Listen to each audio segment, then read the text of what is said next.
الله الرحمن الرحيم. ألف لام ميم. تلك آيات الكتاب الحكيم هدى ورحمة للمحسنين الذين يقيمون الصلاة ويؤتون الزكاة وهم بالآخرة هم يوقنون أولئك على هدى من ربهم وأولئك هم المفلحون.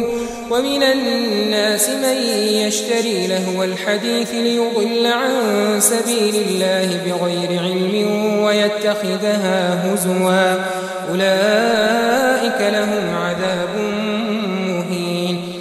وإذا تتلى عليه آياتنا ولى مستكبرا كأن لم يسمعها كأن في أذنيه وقرا فبشره بعذاب أليم.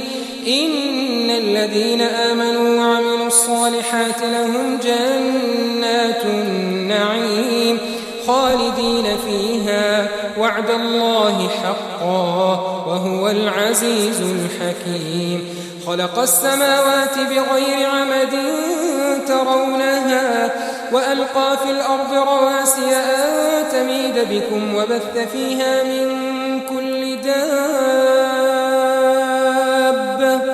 وأنزلنا من السماء ماء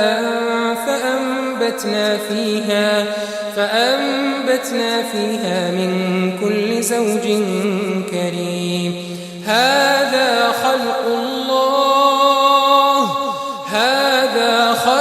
الله فأروني ماذا خلق الذين من دونه بل الظالمون في ضلال